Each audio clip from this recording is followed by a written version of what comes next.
Turn tragedies into your own triumphant life story? If so, this podcast is for you. Listen to powerful guests who have persevered through challenges so you can gain strength to build your championship life.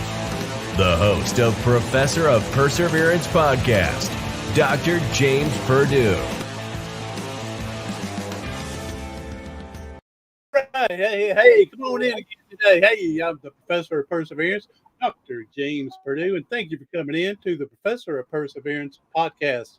And again, I'm not a professional at this, but we will interview people who have been through some type of tragedy, struggle, adversity, challenge, and they're going to tell you how they got through the other end to let you know life is worth living and it's a better place than what you may think where you're at. We're going to get to that other end. That's what we're going to do. So we have a guest today, kind of an important guest for me because we're going to get in this little topic too as well. All right. But what happened is he suffered a heart attack. And according to the doctor, they said small heart attack. Now, I know there's major and stuff like that. But to me, a heart attack, I don't know what's so small about it. But said it was a small heart attack, and his doctor says, hey, you change your stress level and your lifestyle, or the big one's coming. You remember, what's his name on Sanford and Son? The big one, so he said the big one's on the way. Well, he thankfully changed his way, changed his lifestyle, changed his stress management, and he is here with us today. So welcome to the show, author of, let's put it up here, Great Things Happen Every Day, finding joy with family, friends, and can't see the other is something that Banana Milkshake.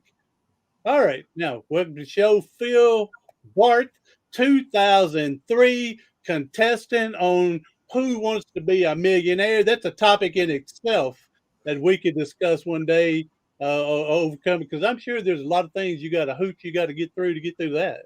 So there is. I bet there is. So we could use that as a topic on another day. So, all right. So all things happen every day. Phil, thank you for coming in, buddy. Thank you for having me. I'm excited. We talked here briefly before we started the podcast here. Loving your memorabilia stuff there. So I know you may or may not have a will at this point, but if you don't have one, there's a couple of them baseball bats you can will to me, and I'm sure you may have a son or somebody you may have keep it in the family. But if they decide they don't want it, you can just will it on over to me. I will give them your name. I appreciate that. All right, Phil. Hey, again, thank you for coming in and sharing your journey, your story with us, so we can help people in the long run. We're going to help people today. We're going to help them tomorrow, but they say this stuff on the internet stays forever. So hopefully 100 years from now, hopefully someone's going to find this and you're going to help them with their case as well. So thank you for sharing your time and story with us. And let's go ahead and get started here, Phil. So you had the small one. Right. And doctor says you need to change your ways. Yep. So I was at a Boy Scout camp with my son. And fortunately, it was local, and turned out it was about, 5-minute ambulance ride from there to the hospital. And the whole week I was feeling bad.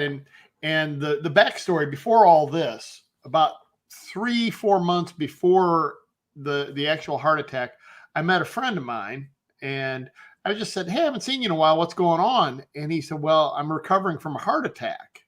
And I'm blown away because he's about my age, about my size. And I didn't think people our age and size would have heart attacks, So I said, well, tell me about it.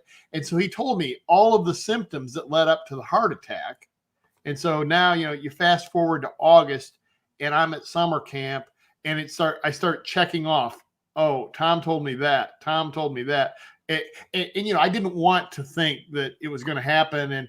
And so I made a deal with myself, I'll go to the doctor next week. I'm in Las Vegas. So the week after that, we got a conference we're doing down on the beach in South Carolina. So after that, I'll go to the doctor. And that wasn't the way it played out. On Thursday, I was feeling really bad, and I went to the medic, and she took my blood pressure, and she said, your blood pressure has tanked, and that can be a sign of a heart attack. So they called 911, took me over to the hospital, and that's where, you said you didn't know there was such a thing as a small heart attack. I didn't either, but they ran the test on me, said, well, it was just a small one. And I'm thinking, man, I'd hate to have a big one. That's right. I guess they go all the way from small to dead. I don't know.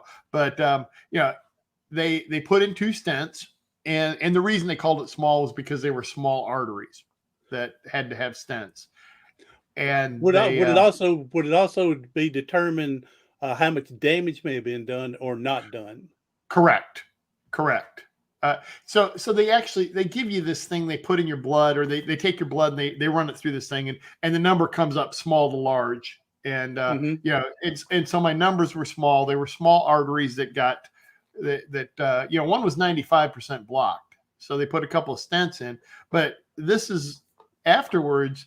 I had a couple of doctors talk to me, and the one was, you need to watch your salt intake. You need to lower your caffeine, lower your fats. Don't eat red meat, but once a week, and so on. And the other one, the surgeon, the heart surgeon, said, you need to lower your stress. And I wasn't prepared to hear that. I was prepared to hear, change your diet, do more exercise, eat more fish and broccoli and that kind of stuff. But when he said lower your stress, that kind of surprised me. And he said, what you need to do is take a week off every 3 months. He said, because it's just not worth it. And so I did, primarily because my wife was in the room with me. So I didn't, she heard it. She said, yeah, she heard it. That's right. That's right. It's happening. It's happening, buddy. That's right. Do what wife says. That's exactly right. So it, the August through the end of the year was kind of recovering, therapy and all that.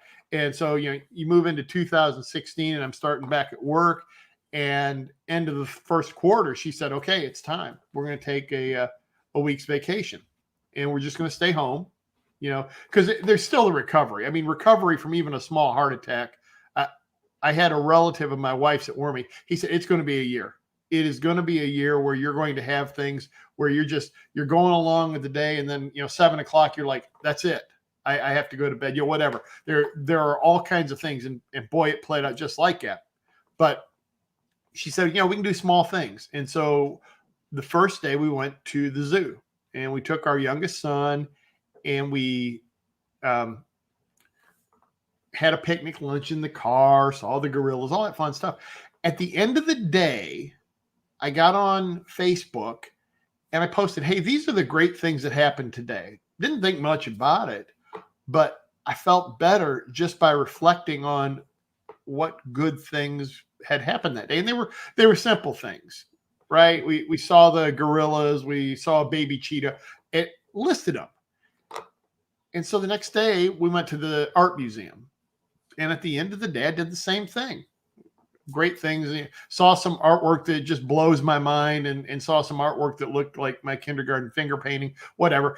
And we had a nice lunch, and I listed it, and people gave me likes, and that's the currency of Facebook, getting the likes.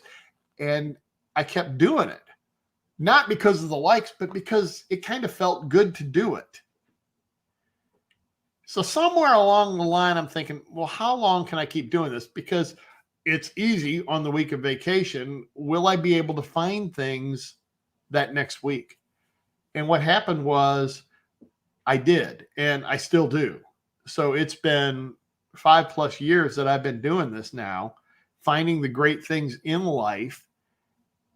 And I trained my mind to look for them.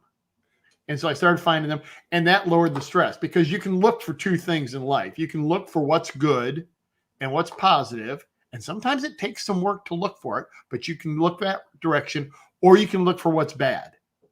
And neither one of them are hard to find. It's actually pretty easy to find what's messed up in the world. Turn on the It's TV. easier to find Yep. what's wrong with everything than it is. Yeah, we're just trained that way. I told someone one time, I said, we've been trained as a baby that if we act negatively, we get the attention from mom and dad.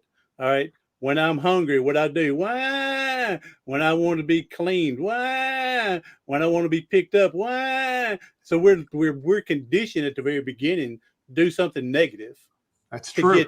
get something. And so yeah, we've got to learn to train ourselves to find the positive, just like you said, or we'll naturally drift to the negative.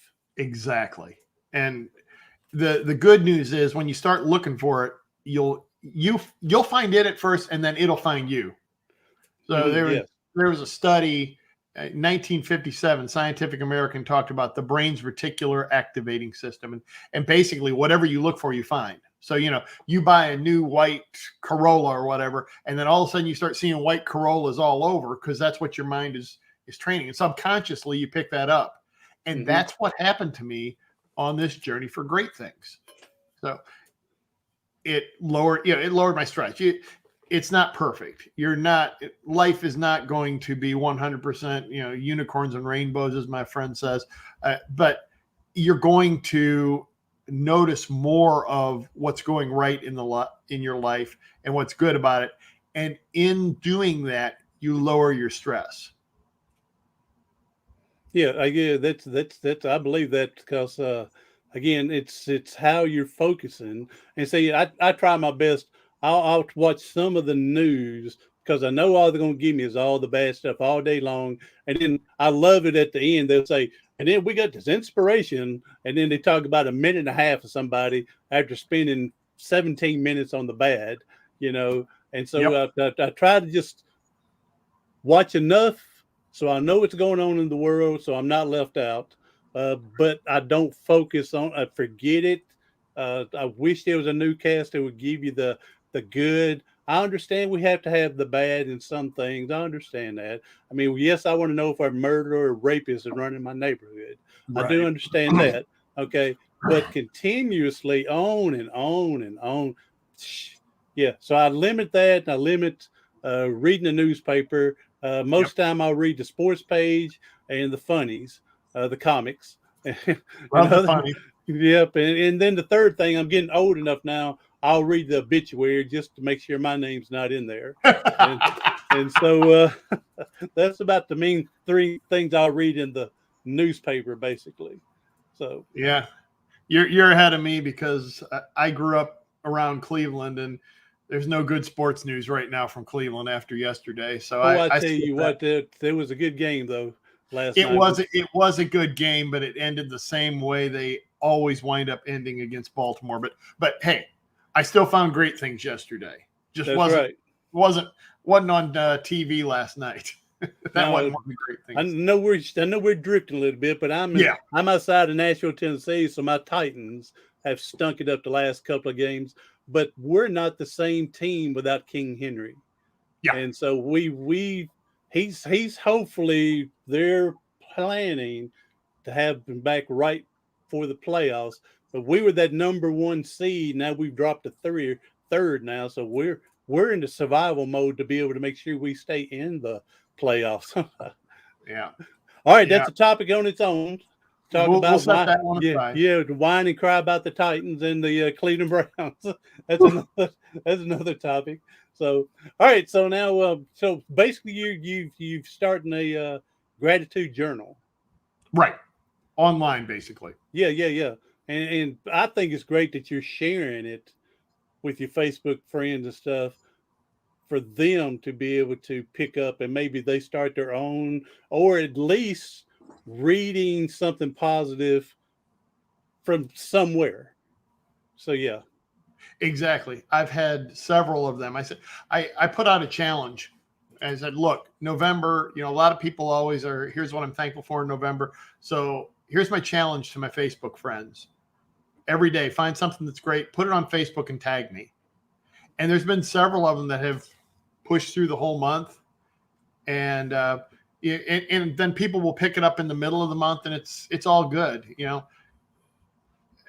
I just had somebody yesterday, the day before, hey, here were the great things that happened. I haven't seen her for a while, but it was just like, yeah, I got a friend of mine that does this, and it's really cool to see it and to see them spreading the good news and what's good in life to their Facebook friends. And who knows, you may uncork the genie in them that's going to set them a new standard in life, and then they're going to rub off on someone else. And who knows, this old world is going to be better and better every day we get. Yep, absolutely. All right, so now what do you do other than the journal writing, the gratitude? You do anything else to help with this stress level? So, yeah, a couple things. The first thing is the journal kind of turned into a book, and talked about the practices. And writing the book actually was fun. Writing a book could be stressful because there's a lot of work to it, and you have to put it in certain formats to get it on Amazon, et cetera, et cetera. But it was fun in that I knew, this is something I feel passionate about. And this was, my wife said, you've been doing this long enough. You really ought to write a book about it. And so it was kind of a cool project. And there was some fun moments along the way. I remember sitting in a Barnes and Noble in outside of Indianapolis with my wife and our youngest son. And I went around and kind of looked at the books, and I was like, I'm trying to find what a good cover and title and font and all that would look like. And ultimately, we were in the cafe and scratched out on a cocktail napkin what we wanted it to look like. And I think somewhere in my files, I still have the original cocktail napkin. Yeah, there you go. And then she came up with, hey, we got that picture of Tom, our youngest, on the beach. I think that would be a really cool cover picture. And it is, I've seen there's a lot of stress management books out there, and half of them you see on Amazon that the people are like pulling their hair out and everything. It's like, I don't want to get stressed out just looking at the cover of a book telling me what's good. So got a kid standing on the beach. That's a low stress moment right there. Yeah. So I like the idea with it. Yeah. I've seen other people like it, or they got the eyes rolled in the back of their head or something. And you're going, am I looking like this after I read the book, or this before?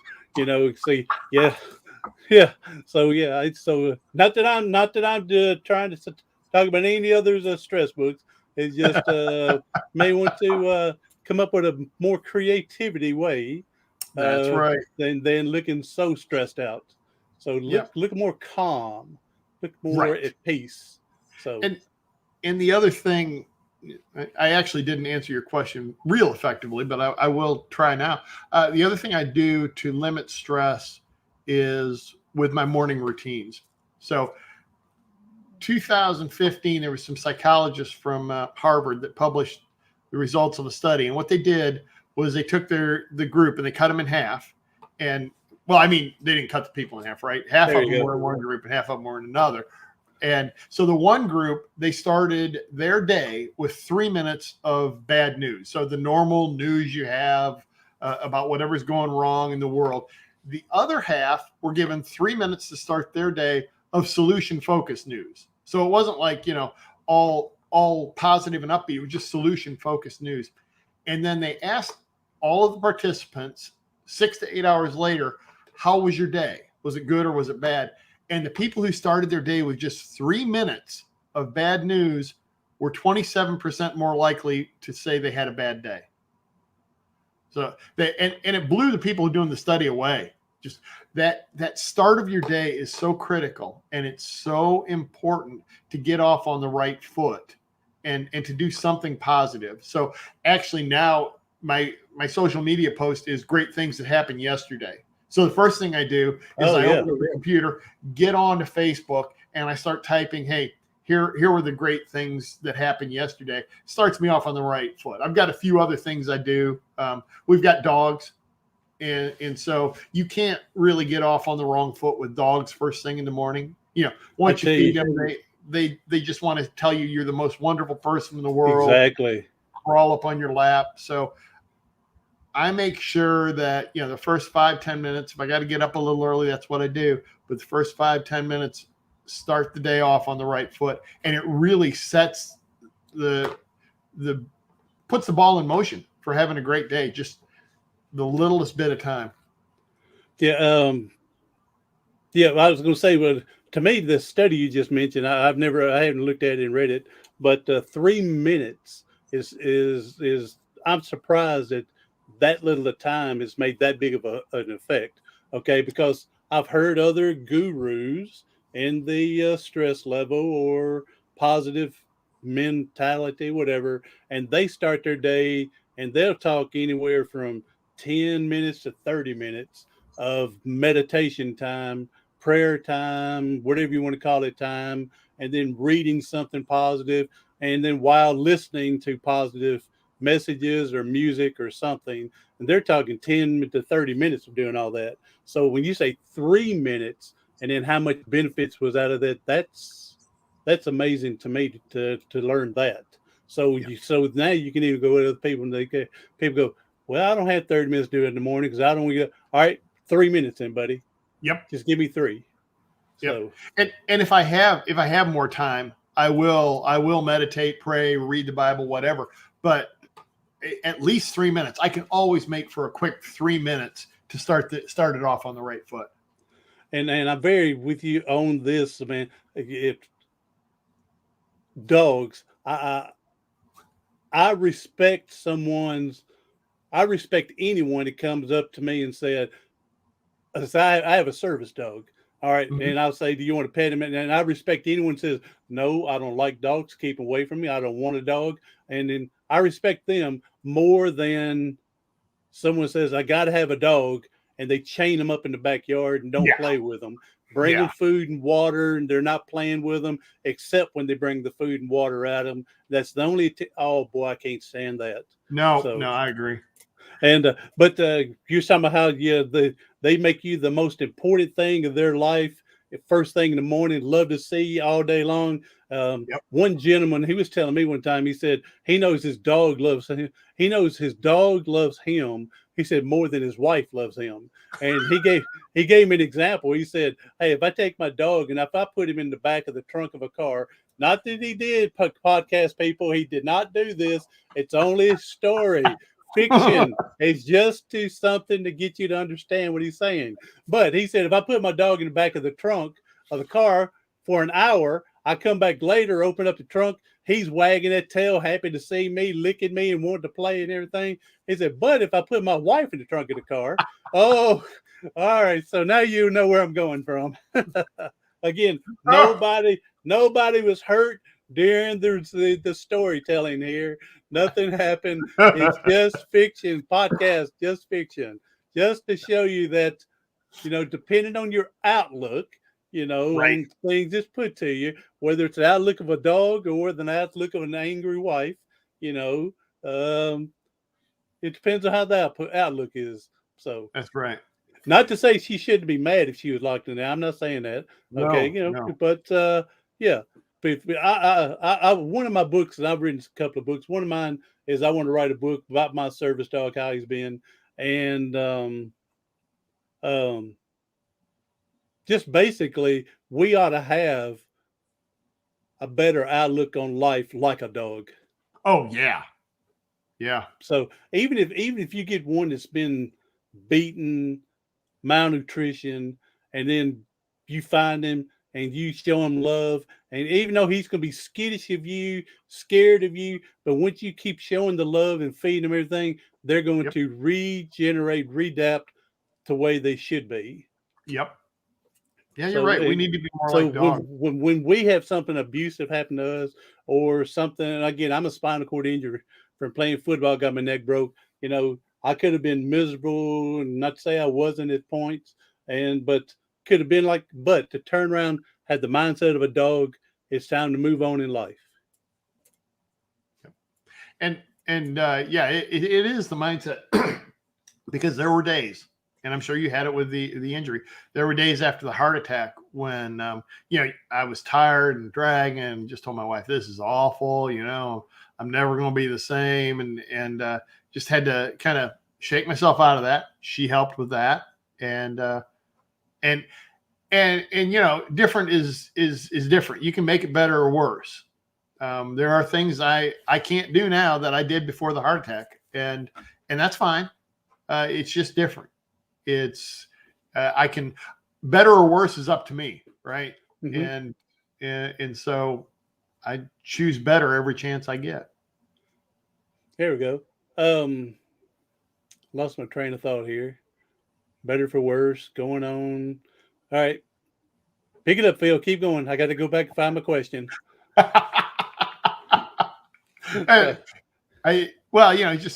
was part of it. And there's people say, well, do you have a great day every day? No, there's good in every day. But, Zig Ziglar had a quote that said, all sun and no rain makes for a desert. So there are going to be things in life. Life is going to throw you curveballs. In 2019, I lost my father. He had a lengthy battle with Alzheimer's, and he passed away in 2019. And there was nothing great about that. It's great that he's not suffering and that kind of thing. But we had the funeral, and I had to leave the funeral, go to the airport, or go home because they live 4 hours away. Next morning, get up and flew all the way to Grand Prairie, Canada for work. And so, it like hit me 2 days later. It's like, I didn't really have time to grieve about this or anything. And it was a negative experience, but at the same time, I'm on the Pacific time zone, or one of those time zones way out there. So it's 4 a.m. I'm waking up. I'm like, what am I going to do about this? And the answer is, I'm going to put in my earbuds, and I'm going to go down to the treadmill and walk for a while I listen to Waylon Jennings, because that was, that takes me back to when Dad's driving us to Florida and playing Waylon Jennings in the car, because that was one of the few artists that we could all agree on. And, so it takes me back to a great moment with him. In the moment, it's difficult. It's very tough.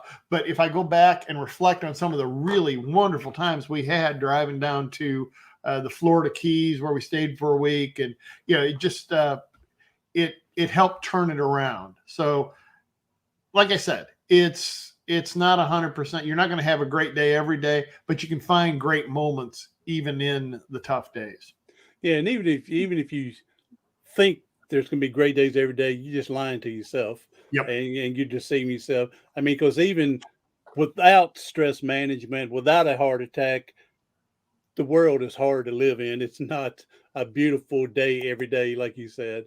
So, hey, Mrs. M, come in. Hey, Mrs. M, she's saying hi to Phil, and she says she feels your pain. So I don't know what that means, but she feels your pain. So, Mrs. M, thank you for coming in. And so, you mentioned some Waylon Jennings, boy. Go back to some old Hank Sr. and the old Possum, and who else am I thinking of? Oh, shoot, Johnny Cash. Boy, you're going way back here. You're going way back on that. Hey, Mrs. M, she's back up. She says both of her parents abandoned her, and her adopted family, did the same thing. Well, Mrs. M, sorry to hear about that. But like Phil was saying, let's find some good out of this. I know that's going to be hard with your parents and your adopted family abandoning you, but hopefully you found some good out of something. So, all right. So, all right. And thank you, Mrs. M, for coming in. So, all right, Phil. Now, here's what I was getting back to a minute ago when I forgot. I get that sometimers. I know you see Dad at all timers, but I got sometimers. And so, but it was on right before we discussed. I was going to ask about your support system with your wife and family. Of course, you got your doctors, your specialists, and just how great of a support system you feel like you had, or maybe needed, or didn't have enough, or what do you think? Oh, I think I did. Clearly my wife and my kids, and it was like for the kids at the time when I had the heart attack, I think my sons would have been, I'm gonna have to do math here, but 19, 16, and 12. And so it was kind of, you got those teenagers that are always fighting with dad. Now it's like, we're going to rally around dad and we're going to help him out. And, whatever work needs to be done around the house, we're not going to have to be asked. We're going to volunteer. We're going to help out. We're all on the same team kind of thing. And my wife took care of me. Didn't let me be too big of a baby about it, but help me, because even before you can start the therapy, it's like, well, you got to be able to walk to the end of the driveway and you got to be able to do this. And so she walked with me, and then she made sure I got to where I needed to go. So, and it was funny. It's not funny. So there was another guy in therapy that had to drop out of therapy after his heart attack, because his wife had promised him that she would take him for X number of weeks, and that was it. And she wasn't going to drive him anymore. Oh, wow. And, I don't know the backstory or anything on that. Yeah.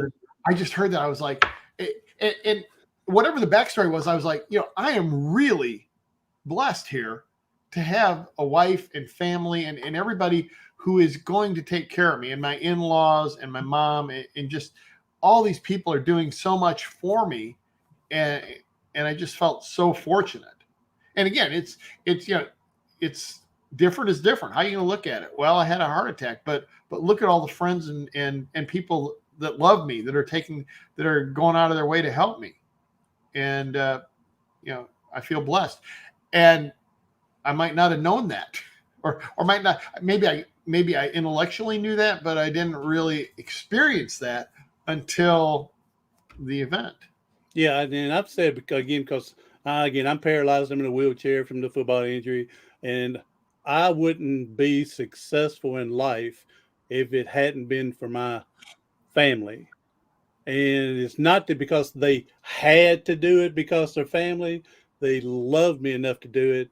And again, they sacrificed so much for me to be able to experience life in a better way. Because I've met other people that are similar to my injury, and they didn't have this support system. And they've been in nursing homes, been in and out of nursing homes, into a group home, and they're not living by themselves. And so I'm very blessed to have the family that I have that loved me and sacrificed so much for me as well. So, yeah, you've got to be able to be blessed and thankful of that you got to experience that. And you got to be able to hang around to be able to experience that. Yeah. I got to go back to this one. Go back again. You talking about the wife, and I'm sure she motivated you in some way that you feel like you couldn't do something, and she's motivating you a way to get you to do a little bit more.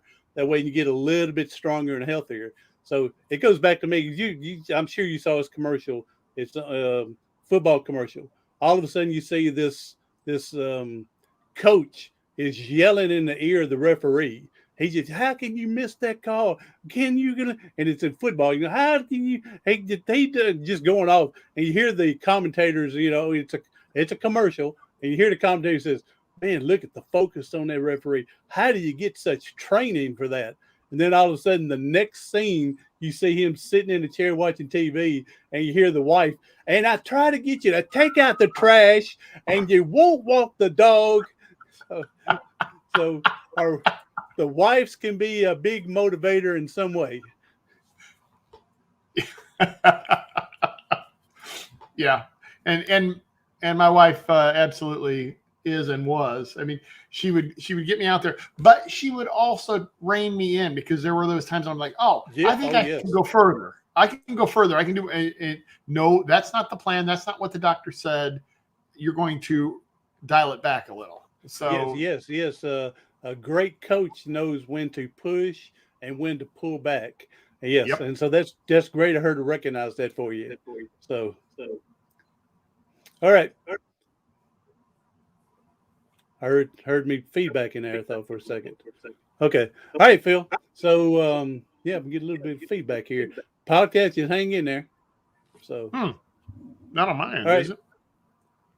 No, I hear it through my headphones. Oh, okay. Just hear when I'm talking. So maybe they didn't like the commercial with the referee and the wife hollering there. Maybe it so.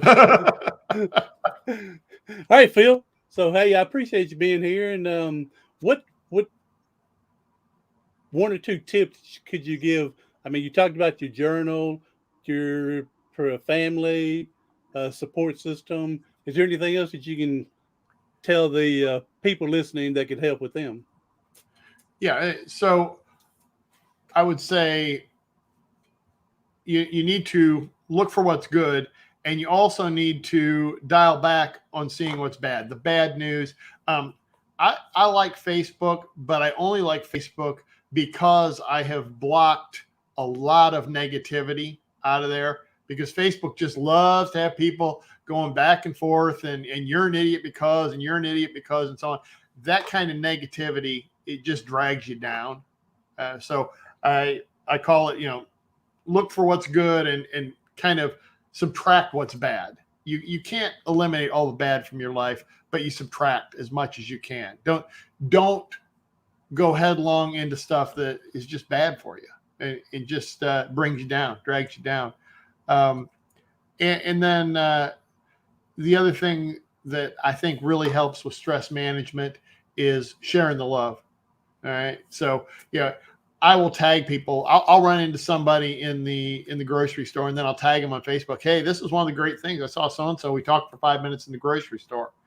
And they were like, oh, well, thanks for tagging me. I'm like, but you were part of what made my day great yesterday was just hanging out with you for 2 minutes, 5 minutes, whatever, talking about our kids.